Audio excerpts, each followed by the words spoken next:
ourselves into the game proper to see what we can see, because in every game I've cast so far, we've had the exact same move from Radiant. Smoke up as 5, head towards the top twin gate, get some wards down, and kind of wait and hope that your opponents walk up the staircase. It's the law, Gary. You gotta go there, take a fight. 5 versus 5. Let's see. Undying does have decay, so he's gonna be very difficult to kill. Beastmaster will get the access. Reflection level 1 on multiple heroes. That's gonna be a banger. There's a nice one on Tofu. 0 armor, feeling pretty sad. And the physical right clicks from BetBoom overwhelm the Skywrath Mage for first blood. Quinn trying to get away from them. Let's see if they've got another slow or the ability to stop him. It looks like the DK is going to slip into the trees, but the Wild Axe is hit. And Quinn is actually in trouble, cutting with the Quelling and the Tangos, but still dies.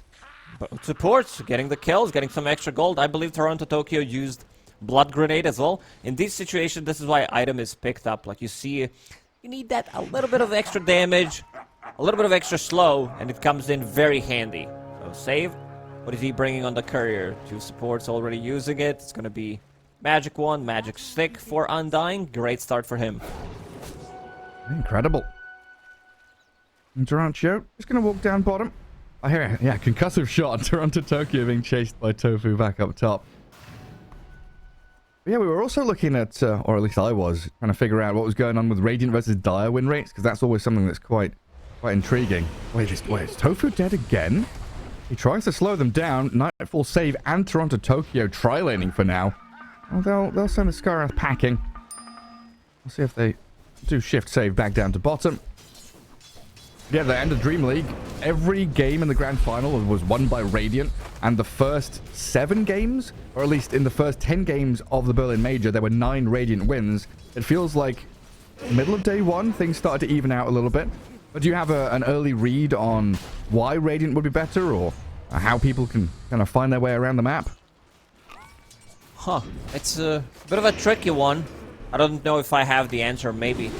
I don't think it should be a coincidence considering the amount of games, but I think we also need to see how things are going to be played out in the next like 2 or 3 weeks. Because historically, Dire, like in the last couple of years, Dire was just straight up better.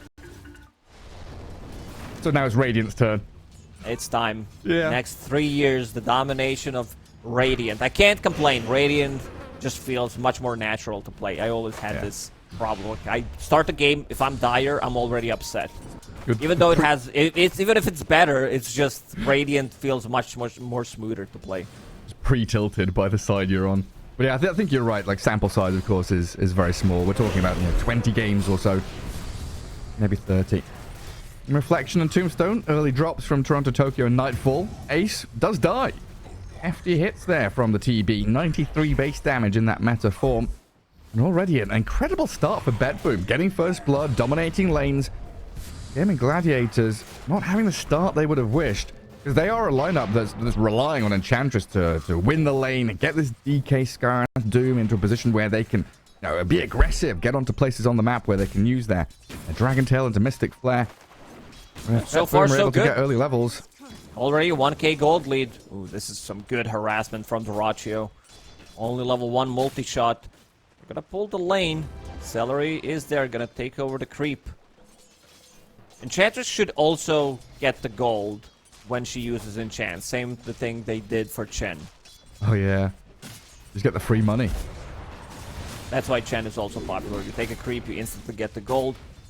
Getting some extra gold definitely feels nice on the hero, hitting that earlier mech timing. Yeah, good lane so far for GG. Ace and Tofu still trying to find a foothold in this top lane. Doom, 9 last hits. Of course, he'll have that little boost from the Devour. Skywrath Mage can struggle, though, especially with the limited regen that we've got now. He's a hero that loves spamming salves and mangoes just to keep himself in lane and applying that pressure. Still waiting to see the consensus on who gets the regen in these pro games. Do the cores get it? Do the supports get it? Oh, looking at the mid lane. Look really good on Storm Spirit. The GPK gonna punish Quinn. That's what it means. Because right now, sitting at 21 compared to 15 on Dragon Knight. That took me a second. I was like, wait, GPK... Oh, yeah, Hey, Quinn with a K. KWIN. Yes, KW. Yeah, sometimes you just have to say it. But Quinn, not in a kill trash hold, has Magic Stick, has Fairy Fire available, also GPK, a little low on mana. Water Runes are spawning.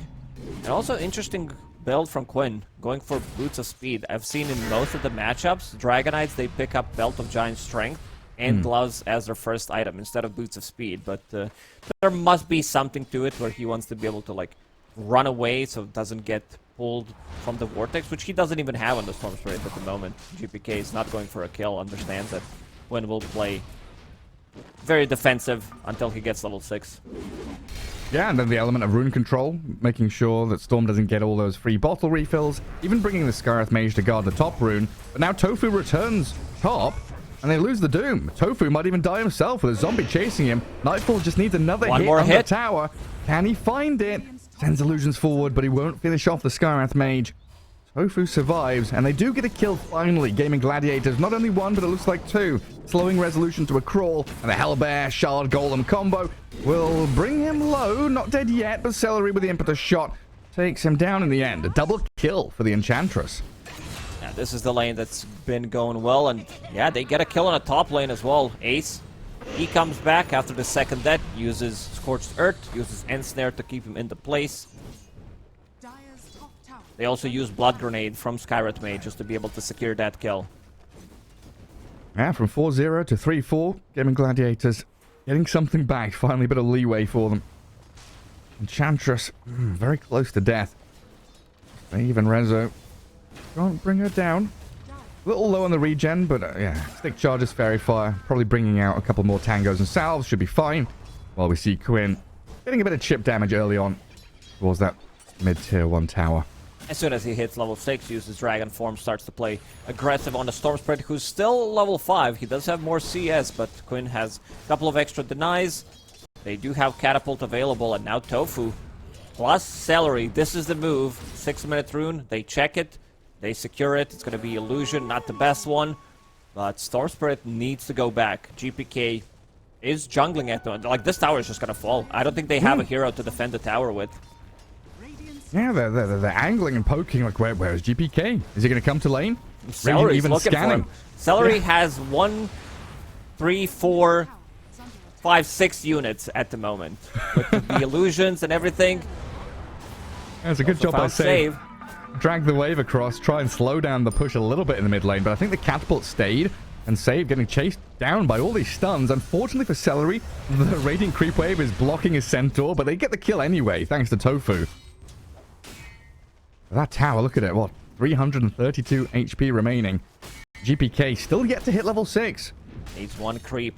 Still doesn't feel comfortable. Toronto Tokyo squaring up against Ace. This is level 3 Scorched Earth, but Toronto Tokyo pops the stick. Has Raindrop available as well. Level 5 on Undying. This is a really good start for a support. I've had some games of my own where I do struggle. 7 minutes. Let's see who's picking up the XP rune. Save did pick up one. One available on Gaming Gladiators side, but no one picked it up yet. Nice from Rezo. Yeah, well done. Yeah, Celery just wanders back down bottom, and then I've killed that tier 1 mid. You know, usually part of our script as casters would be saying, you know, tier 1 mid is down. That opens up the jungle. Are there any differences in terms of what the tier 1 mid tower does for you? Is it still the most important tower on the map? Gotta have to think about this one because... Yeah. Right now, the safe lane tower, the bottom tier 1, where they are ganking Dyrachyo at the moment. Yeah, they're going to chase him down, kill him off, Nether Blast, and Toronto Tokyo's rotation. Celery, we've seen this Enchantress output some serious damage numbers, and it looks like she's going to stay alive a little longer thanks to the Nature's Attendants, bringing Tofu along. Get out the bolts and the concussive shot. Toronto Tokyo just going to have to give his life up here to allow Resolution to escape. So a decent trade in the end. Yes, you lose your Drow, but you get 2 kills off the back of it and defend your tier 1. Quite a lot of resources expended by BetBoom to come down there. I would say that safe lane tier 1 tower is not so important to take enemy safe lane tower, that is. Because you have so many angles that you can come from. It doesn't feel safe. You can go through the gates. So even if you don't kill the tier 1 safe lane tower, it just still feels good. So I think that mid is still very important. It does open up the map, gives you the entrance to to the enemy Ancients. There's still other camps. Oh, sip some Storm, but nice gust. Yeah, just push them back. But again, BetBoom bringing numbers down bottom to kill off Durancio again. And GPK going in on Tofu. We'll find this kill eventually. Pop in the bottle, getting a couple more right clicks in. He can't get through the gate or up the hill fast enough. Save blasts him down. BetBoom really gathering up their forces early on. 8-9 minutes in. Rallying the troops, getting onto this tier 1 bot. Good Centaur. Good job, boy. Drag the creep wave. Celery as untouchable. Can't be defeated by GPK's Storm. These are some good levels. Level 6 on Enchantress, 9 minutes into the game. You don't get the XP from the outposts anymore. So Celery. There's no Tome. You need to pick up the XP rune. He's been in the lane for a long time. He's been the one getting the kills. Celery, I don't think you can ask for a better start. 4-1-0. This is his best hero. Chen, Enchantress, Crystal Maiden. On to Tokyo. It's going through the gates. Going through the portal. Wants to collect some XP on the top lane. Off he pops. But yeah, back on the topic of towers, I guess thinking about it a little more, every tower has increased in value because the map is bigger, so TPs, the towers, are more valuable now. And the fact that mid lane doesn't have any outposts or twin gates means the mid tier 1 is the only forward place you can TP to. Pretty much. Yeah. Glad you explained it to us and the viewers, Gary. Nice thinking. That's what D&D does to you. You're actually using your brain. Yeah. Yeah, getting all the synapses firing. I've been doing more reading in the past 3 weeks than I've done in the past 10 years. Reading patch notes, that counts as reading. Like, this patch is like, okay, I read a book. It does count as a book. Lord of the Rings trilogy Short has novel. nothing. No, it's got nothing on the Dota 2 patch notes. There's a bunch of bounty runes up there. Tofu, 3 of them. Wow. Easy money for Tofu. It does happen, because this is the area of the map that usually you don't play into. Sometimes we're going to even see more in the pro games. There's so many objectives, so many things you can take. Looking at the Lotuses, how are Lotus Pool looking? There is only one Lotus available. Yeah, On Ace. the Radiant side, a lot of slow, but Ace is very tanky with that Vanguard. Yeah, these early Vanguards getting ridiculous now. I think we saw Collapse playing Magnus yesterday get a 4-minute Vanguard, I think it was. Just how tanky you can become so incredibly quickly in the game makes a lot of these heroes just stick it out. You don't have to go back to Fountain. You can just stay there. And Ace, he will get gone on. A lot of magic damage coming his way, so the Vanguard not as powerful as he would have liked. Finished off by Nightfall. And GPK, once again, wants the +1, the cherry on top. Takes down Tofu. Yeah, he's tanky, but not tanky against 5 heroes, +1 having double damage. You can also see that he wasn't taking... Like, he's still super tanky, having this occult bracelet, which now does provide extra 10 magic resistance as well. Getting very close to his Hand of Midas. We'll have it once he respawns. And this is the combo we've been talking about during the draft. Pugna replenishes all of Storm Spirit's mana. Even back-to-back Robe of Magi, Falcon Blade to do it quicker. Get that more region going. And we were also... wondering what the item build on the Beastmaster is going to be. Rezo is rushing for Aghanim. Drums of Slum. It's not an active anymore. It's passive. It's now tied to your right clicks. And it also heals, same as it did before. Beastmaster and his units. You can have like max 20 stacks. Plus you also, if you use Roar, it gives, I believe, 10, 15, 20 stacks per level of Roar. Now use the opponent's heads as your drums. Bang on them as hard as you can. And we did see Toronto Tokyo grab another Wisdom Rune, stealing the one from Gaming Gladiators a little earlier on. The levels on his support, you pointed it out. 8 minutes in, they're all looking very good. Drums up as well on Toronto Tokyo. Quinn with his Hand of Midas, closing in on Blink. We'll have it in a couple of seconds. And that's when we really start to unlock the power of Gaming Gladiators draft. Oh, the trouble is Tofu's still level 5, actually. They need that Dragon Tail into Mystic Flare, and to try and deal with situations like this where Durancio is getting dived. They've got no reactions, no recourse. They just lose the Drow again.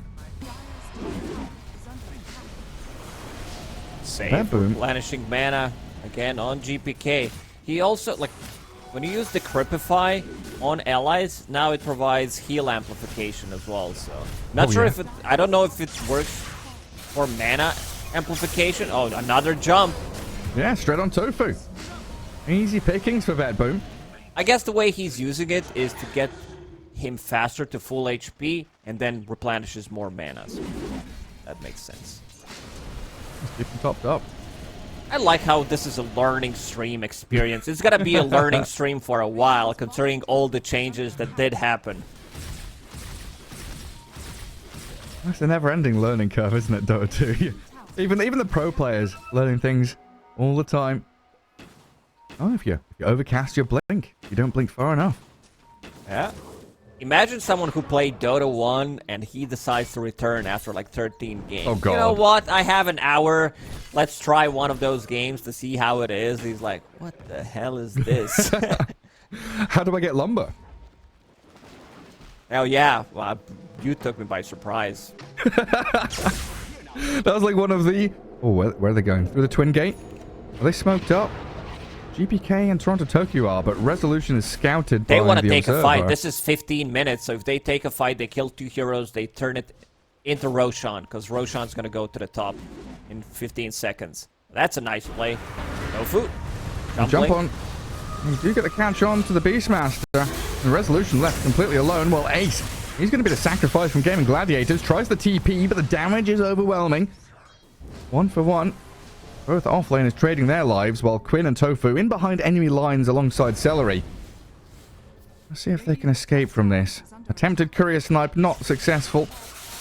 And they will get in on top of Tofu. The Scar's getting found out by the Storm Spirit. GPK, go on, one more. He'll find it in the end. Took a little more mana than he would have liked. It's a difficult game for Tofu. This hero does rely on having that magical burst on level 6. You don't get it. I'm not sure if he was the one who picked up XP rune. Oh, they're still not done. Celery will be caught here. If being Safe chased gets across close. the whole map. Well, TP out. Yeah, Rezo attempting the solo kill. It's such a satisfying sound on Drums of Slum. Is Celery still being chased? I'll go for the TP. There's no stuns coming, right? He's fine. Drums of Slum. Ba-dum, ba-dum, ba-dum. It really cool is. Ability. So much better than those wild axes we used to have. Oh, that was top tier. It was really bad. I don't know how we had that for such a long time in the game. 0 cooldown axes. They come back, you use them again, keep spamming it from a distance. Get Bloodstone. And now, seems like this is going to be a tower that Gaming Gladiators will not be able to defend it. No, I'm not going to bring anyone down here. I mean, Drow Ranger has tried several times to sit down and farm, but 0-3-3 for Duraccio. 6,300 net worth. Looking quite sad on the Drow. And this is the hero that you've picked to try and contend with a Terrorblade. And when there's a 3k net worth differential between the two of them, that kind of hero counter kind of goes out the window. Speaking of the TB, though, Ace has spotted him, throws the Doom onto Nightfall. Get in with Quinn, the Dragon Tail stun, and the Impetus shots landing. Looking for the TB, but the Glimmer and the Life Drain healing him back up. Might be able to turn asunder if he gets out of the Doom. Tofu dies, and in comes BetBoom. They're looking for the turnaround. Quinn, the Roar is there, stops the TP, and Sunder. Ace... Oh, the Sunder now. Resolution will chase. Get in with the axes. Nightfall, meta form, and a few taps into the back of the head of the Doom takes him down. They do have damage from meta. They do have attack speed. It's only level 1 inner beast, so maybe with more points in it. Let's see if they decide to go into Roche Pit. But that was a nice play from Save. This is why he named himself. Playing these heroes that can save people. Great Glimmer Cape. I don't think they had any reveal and just keeps life draining him until Terrorblade is safe and sound. Yeah. Oh, wonderful stuff. I've been very fast-paced from BetBoom. 16 kills, 18 minutes in. Just looking for pick after pick. It has been a solid couple of minutes for the Drow to try and recover, but the fact Gaming Gladiators haven't really been able to land these combos. The DK Skyrath Mage, Dragon Tail Mystic Flare hasn't really come into play. They've still got that option. Oh, like you said, all it takes is a mistake or two. And these high-level games... Yeah, Resolution down at bottom. Kind of pretending to be alone, but he does have the backup of 3 heroes off to the side in the jungle. just in case somebody wanted to try and meet the Beastmaster in that bottom lane. It will in fact be Celery. So another easy pick off here for BetBoom. Or maybe not. Pops the heals. Gets out with a Hurricane. Celery's actually okay. Pops mech, uses Nature Attendance, Magic Wand, and the Hurricane play, keeping him very safe. Just 400 gold away from Guardian Greaves. That's going to be their saving tool. Provides a little bit more teamfight presence. Let's see. What does Doom have? Getting closer to his BKB. Dyrachyo also kind of struggling. Lowest net worth core at the moment. Those early couple of deaths.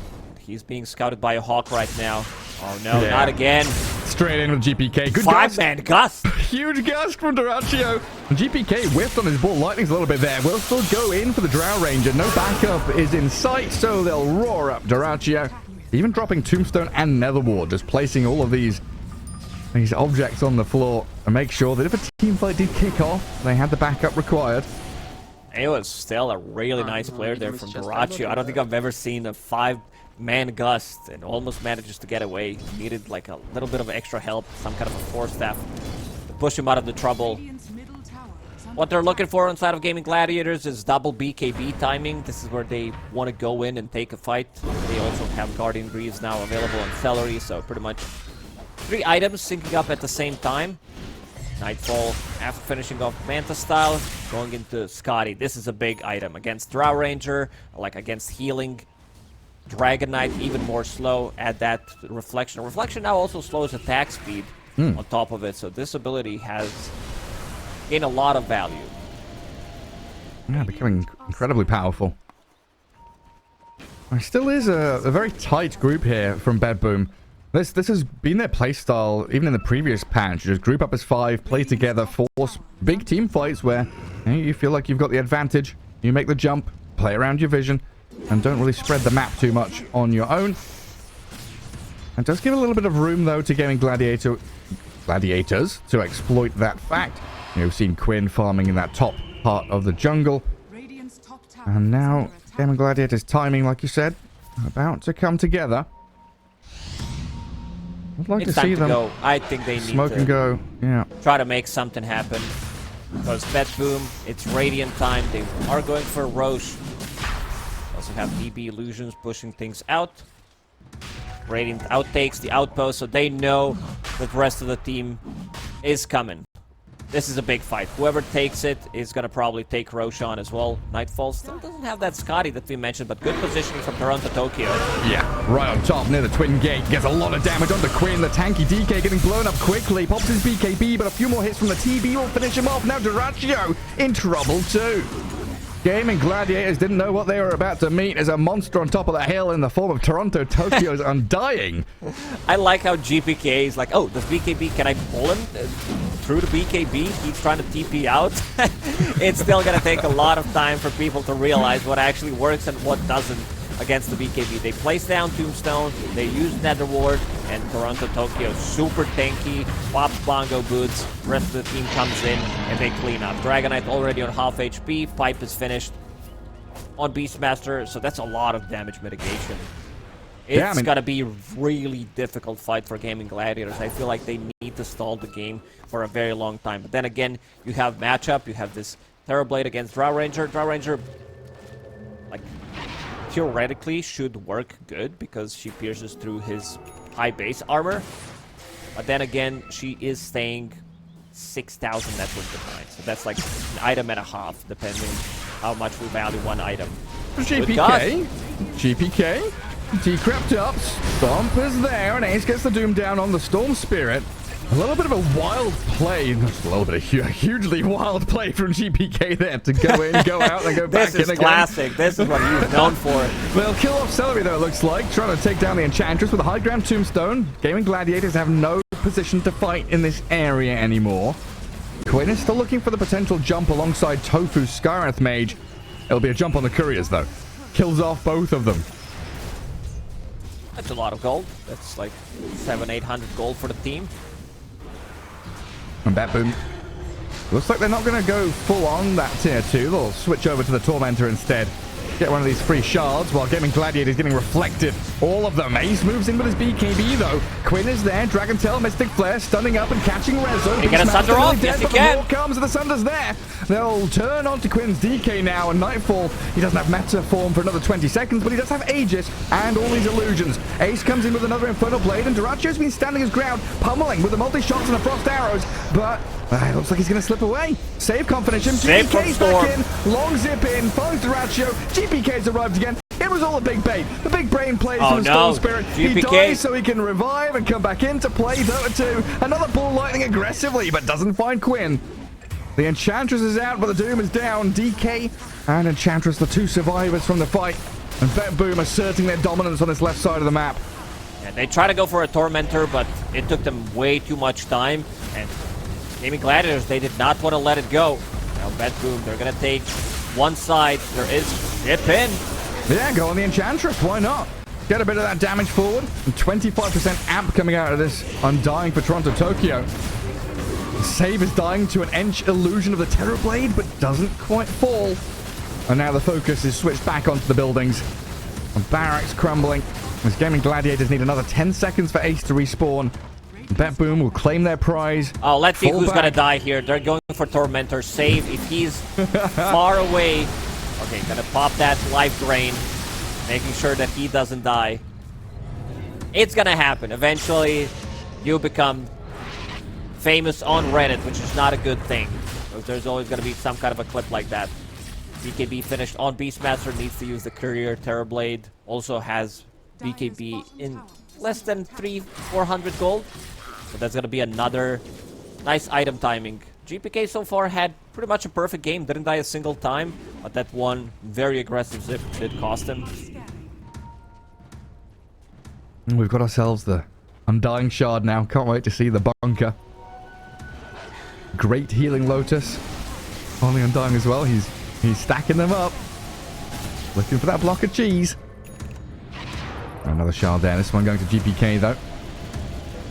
Everyone else has theirs. I guess it was it a roll between Storm and I think and it is a Pugna? roll. Now I'm just paying attention to it. It seems like it is a roll. Straight up 50-50 between two lowest net worth heroes. That don't already have a shard yet. Gaming Gladiators tried a long migration all across the map. They went top, they went mid, they went bot, they find nothing. And BetBoom still playing this very tight-knit group. All gathered up together. Such No a cool reason to split them this out. Is insane ability on the Undying, man.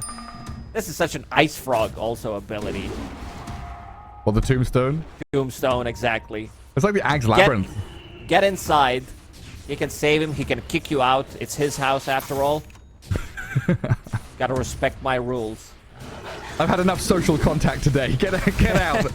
I don't want to talk to another human being. Yeah, I've read that the other day that there is a word in German that if you had like enough of your guests, they're like you politely ask them to leave the house. And it's just like one word.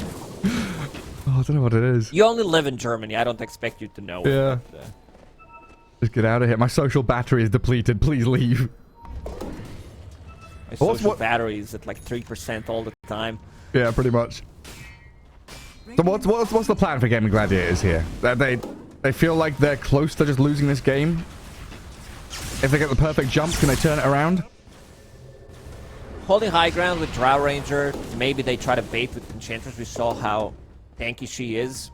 Put BetBoom in a difficult position. Fight underneath the tier 4, tier 3, tier 4 towers. Potentially. Still, like, the damage output is relatively limited. Aghanim Scepter about to be completed on Quinn, which is a big upgrade. But then again, you are playing into Terrorblade, so you will get slowed down by Scotty, slowed down by Reflection. The more slow you have, the weaker you are. What are you laughing about? I'm just following Beastmaster. It's so distracting. First he bangs the drums, then he bangs the slum. So he's super farmed. I thought you were going a different way with that one. Beastmaster, very farmed. He's the second most farm hero in the game. GPK, ooh, nice. Doesn't get hit by Gust. Good dodge of the Gust. Is someone in the tomb? I see a big green arrow above the tombstone. Nobody's inside it though. It will collapse. It's like one of those porta potties. One of the toilets at events, you know? You get inside, you get locked inside, get kicked out. Also, it doesn't smell good in that tombstone for sure. I'm also wondering, like, you don't die, but if it's similar to Phoenix, when he gets you inside the egg with the Aghanim Scepter, then you die. But shouldn't be the case with the tombstone. What was it? In Aghanim's Labyrinth, I think it would heal you as well. It was like Pudge Dismember Shard. You get in the tombstone, get healed up by it. Well, BetBoom, they don't get themselves that bottom lane of barracks. They are sent back by Gaming Gladiators. And of course, we no longer have that Aegis, so BetBoom might just be waiting for that next Roshan to pop himself back up in just over a minute. Potentially. Gathering up all the tier 3 neutral items as well. Looking at some neutral items that got picked up. Dandelion Amulet on Enchantress, making her even tankier. The magical damage block, 300 magic damage. But you can choose the items now. Defiant Shell on Dragon Knight will give him a little bit more tankiness. He also auto-attacks the heroes who are in the range. What is GPK going for? He does have Rune Shield bottled, plus he has Enchanted Quiver. Yeah. More magical damage against Brow Ranger, against Dragon Knight as well. It feels incredibly good. If you were to put a Dota 2 band together, who would you have? Like Beastmaster, Doom. obviously, he's rhythm on the drums. Doom, he's the guitar one. Yeah, true. Doesn't have a cosmetic right now. Who else has music? I think Lion is a good one. His taunt. Ancient Apparition. What's Lion's taunt? Oh, when he's doing the dancing. Yeah. He's gonna be in the disco. Oh, there's Disco Pony as well, but I guess he's not playing music. He's one of the Yeah, Lion and Lash are the dancers up at the front. Shadow Fiend is the backup drummer because he's got the. Ancient Apparition does some kind of a sound. This game kind of slowed down. Let's see, Gaming Gladiators. They're outside of the base at the moment, smoked up. There is still also no shard on Doraccio. He's opting to go for different items, and looking at what he got for himself in terms of neutrals, Ogre Seal Totem. Wants to be a bit more maneuverable in a fight. Yeah, maneuverable. Get yourself tankier. But it's a pretty quick Roche respawn. I think it was about 15 seconds. And BetBoom, they're hiding in the corner. Just looking, seeing if anyone's lurking around. Pop into the pit. And now smoking out of it. Same spot. Ooh. Quinn and Ace. Well, they've been scouted. They saw them. They know where they are. The Hawk is over the top and straight up jumping onto the Doom and the DK.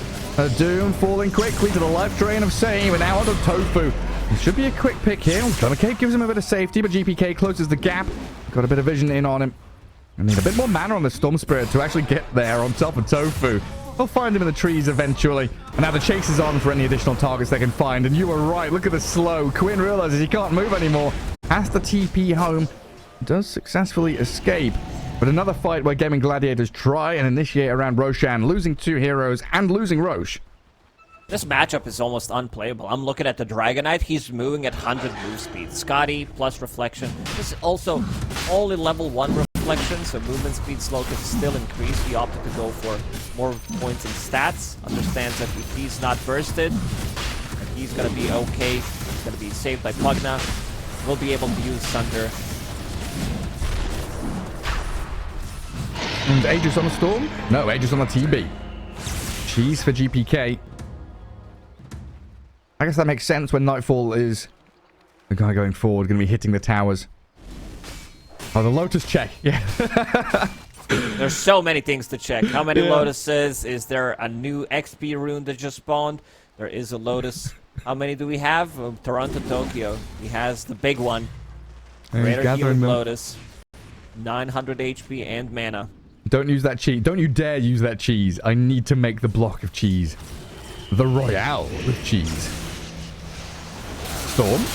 GPK wants in. Bringing Celery down. And no buyback on the Enchantress. So a free set of barracks here for BetBoom. As they can move their efforts into mid now, it looks like. Plenty of creeps, illusions, boars. Everything they need. Shatter the foundations of the GG base. And every fight the BetBoom start, they're just throwing everything. Nether Ward, Tombstone, even if it's just to pick off on the Enchantress, they want to make sure that they start a fight, they win the fight. They want the first word, the last word, the middle word, everything. They're really not afraid. They understand that they have so many tools to deal with them. They're also not afraid to go into these drawn-out fights. Even though you have Terrorblade, he's still holding the Aegis. So even without meta, they will take those fights. His career is dead, so at one point, Terrorblade will finish off Hurricane Pike. And I see Hyperstone. He was also going for AC. Not sure if he has the rest of the components on AC finished as well. That's going to be a big upgrade against the Drow Ranger. Will make himself and the team tankier. It's one of those funny quirks of Dota. This Assault Cuirass on TB, not something that was commonly done until recently. I think it was K1 in the TB versus Drow matchup, always buying Assault Cuirass. And now everyone's copying. You know, everyone's like, oh yeah, we can just buy Assault Cuirass. We don't have to keep buying Scardies and stuff. I think yesterday we saw Skitter against a Morphling, making sure that Morph couldn't steal all his stats, just going for like Silver Edge Lincolns, going for Daedalus, like raw damage instead of stats build on the Terrorblade. So a lot of players really adapting and finding these nifty ways around hero matchups, which are usually unfavorable. Beastmaster was trying to go for AC at one point, saw it in his quick buy, but decided to go for a bit of more tanky build. Finished off the pipe, finished off the BKB, now has a Blink Dagger, and also looks like he's going to be going for Lincoln Sphere, so won't be stunned. This is the last set of barracks for them. Need to do something about it. It's difficult though, Quinn. Making a decision just to jump in onto Nightfall. Duracho trying to open up, but the roar is there from Rezo. And Glimmer Cape, the save on the Drow Ranger, allows it to stand and now turn and get a bit of damage in. But Nightfall is so tanky. Walks it all off. They lose the Enchantress. Another Dragon Tail on the Beastmaster, but the force stab away. As BetBoom, they're barely doing anything, just allowing the natural damage to flow out from them. But Storm Spirit does get caught. With the Doom and the control, GPK's dead for 60 seconds, and they've glimpsed the final barracks. No Mega Creeps yet for BetBoom. And Gaming Gladiators holding their base. The big dragon from Quinn, slow as he is, still giving chase as Save finished off the Ranger Axe in the end. They sent forth the illusions, gets a final bit of damage in, will die for his efforts as he was chased down by the Doom. And now you need to play against Mega Creeps. That's going to be a really difficult one. Double damage just spawned top. Let's see if they decide to keep it until Storm Spirit is available. Gives bottle to Nightfall. He bottles it up. They still have another minute left on that Aegis, so could go for another push potentially.